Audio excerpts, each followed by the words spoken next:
नमस्कार दोस्तों, मैं ब्रजेश श्रीपाल यादव। आज बहुत ही ठंड का दिन अब लगता है चालू हो गया है।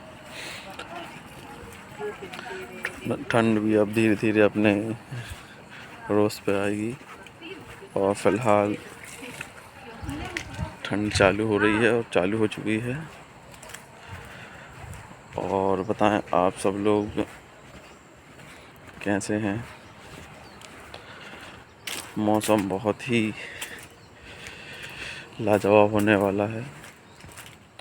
इस बार ठंड भी बहुत तेज़ पड़ने वाली है मुझे लगता है। और क्योंकि अब ये जो भी मौसम पड़ेंगे, गर्मी, बरसात, ठंड, ये सब अब अपने रिकॉर्ड तोड़ेंगे हर साल का।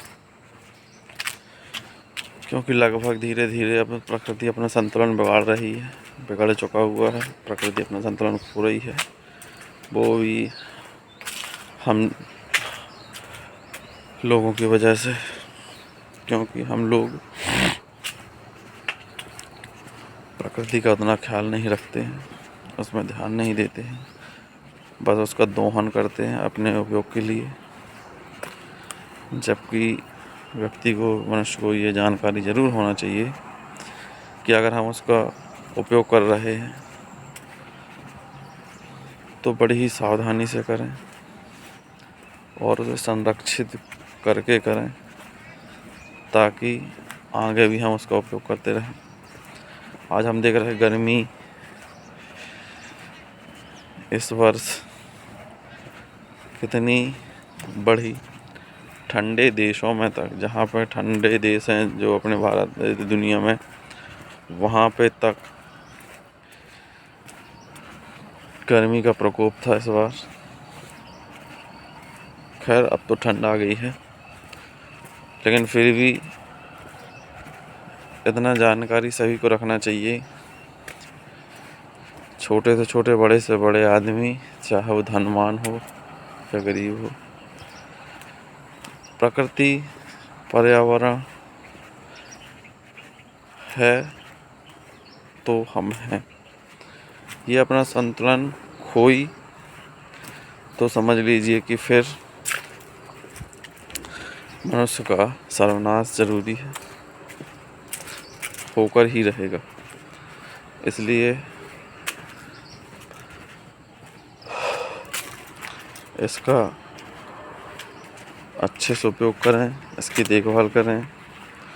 हो सके तो हर आदमी को बाहर ना सही, अपने आसपास, अपने घर, अपने मोहल्ला, अपने पड़ोस या कहीं भी गार्डन हो, वहाँ पे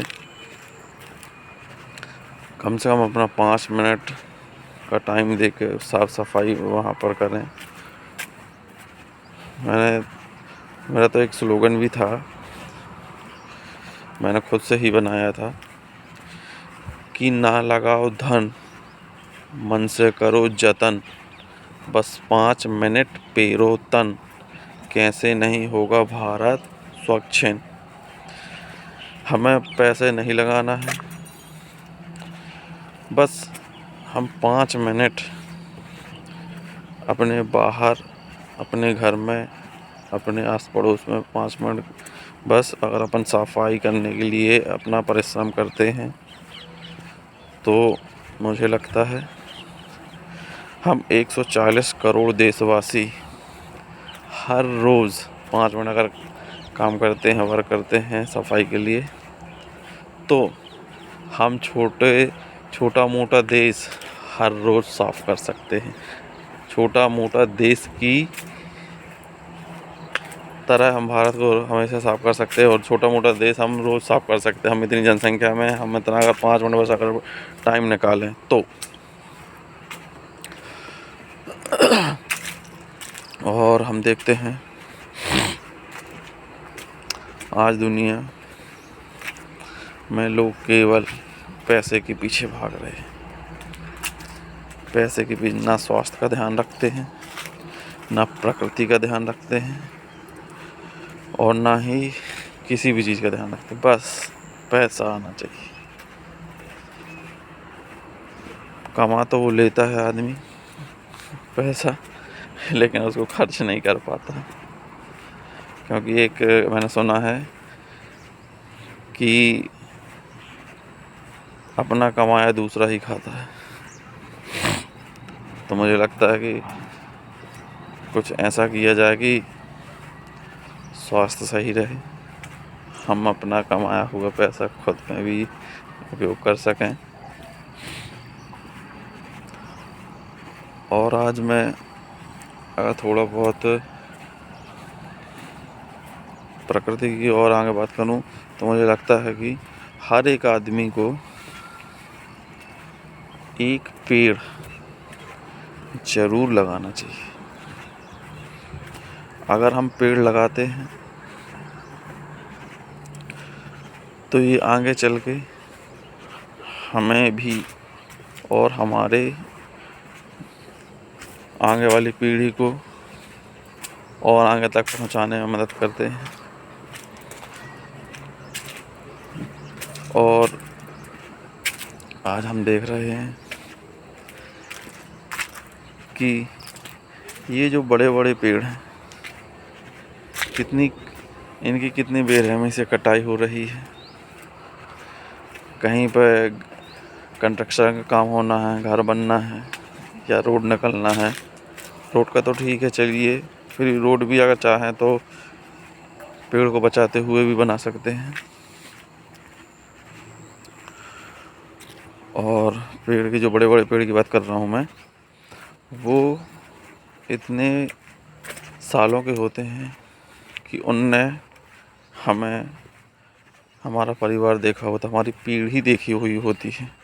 जैसे अगर मुझे देखा होगा न, मेरा बचपन देखा होगा किसी पेड़ ने, मेरे पिताजी का बचपन भी देखा होगा, मेरे दादाजी को भी उनने देखा होगा। तो कहने का मतलब ये हमारे पीढ़ी से बड़े हैं, 2-3 पीढ़ी से तक बड़े पेड़ तक हैं। और अगर हम उनको काट देते हैं तो क्या किसी एक इंसान की क्षमता है कि उतना बड़ा पेड़ अपने जीवन काल में लगा पाए? नहीं। क्योंकि एक इंसान की उम्र ही कितनी होती है, ज़्यादा से ज़्यादा 100 बस। जबकि उस पेड़ जो आप काट रहे हैं, कटते हुए देखते हैं, उसकी एज 3-4 साल तक होती है और उससे ज़्यादा भी होती होगी। क्या एक इंसान, जैसे ये बड़ा पेड़ मैं दिखा रहा हूँ आपको, ये देखिए,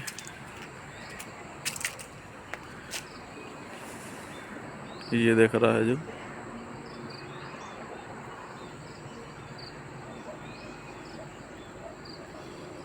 ये जो पेड़ देख रहा है, ये आम का पेड़ है। बहुत पुराना पेड़ है ये। क्या किसी एक इंसान की है इतनी क्षमता, इतनी एज कि वो इतना बड़ा पेड़ अपने जीवन काल में कर पाए? नहीं कर पाएगा। तो मुझे लगता है बड़े पेड़ों को कतई ना काटें, क्योंकि आजकल पेड़ तो लगाना जैसे बंद ही हो गया है। हाँ, कुछ लोग लगाते ज़रूर हैं, कैसा, फ़ोटो के लिए कि हमने ये पेड़ लगाया, पर्यावरण में ये ऐसा किया, वैसा किया। सब चीज़ें केवल फ़ोटोबाजी के लिए होती है। और फ़ोटो खींची ना, उसका कोई ध्यान रखता है। महीने, 2 महीने, 4 महीने या ज़्यादा से ज़्यादा 8-10 दिन में ही वो 10 दिन, 12 दिन, 1 महीने में पेड़ ख़राब हो जाता है जो पौधा लगाते हैं अपन। तो मुझे लगता है कि पेड़, जो बड़े पेड़ हैं, उनको कभी ना काटा जाए, बल्कि गवर्नमेंट भी इस पर ध्यान देना चाहिए, गवर्नमेंट को भी। और आगे कहना चाहता हूँ,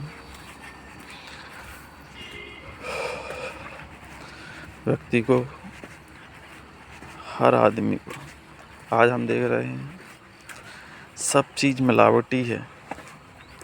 खाने से लेकर, पानी से लेकर, पीने से लेकर हवा तक, सब मिलावटी, सब दूषित हो चुके हैं। वो भी हमारे कारण, हम इंसानों के कारण। हमें समय रहते इसका ध्यान रखना पड़ेगा। हालांकि अभी अपन इतने दूर नहीं आए हैं मनुष्य इंसान कि हम वापस ना जा सकें, हम प्रकृति को वापस से सही ना कर पाएँ। हाँ, लेकिन अगर इधर से वापस नहीं आए तो फिर वापस नहीं आ पाएंगे। मुझे लगता है कि हर व्यक्ति को, अगर वो इस धरती में जी रहा है तो उसको ये पता होना चाहिए कि जीने के लिए हमें ऑक्सीजन की ज़रूरत है, खाना पीना की ज़रूरत है, पानी की ज़रूरत है, आसमान की ज़रूरत, सब चीज़ों की ज़रूरत, पंच तत्व की ज़रूरत है। वो सब हमें प्रकृति से मिलते हैं। चाहे हमारा अनाज हो, अन्न हो जो हम खाते हैं वो धरती से हमें मिलता है। ऑक्सीजन हमें पेड़ों से मिलती है। और भी जो चीज़ें हैं वो सब हमें प्रकृति से मिलती है। तो मतलब याद रखो, हम प्रकृति के बगैर नहीं रह सकते, तो उसका भी ध्यान हमें रखना होगा।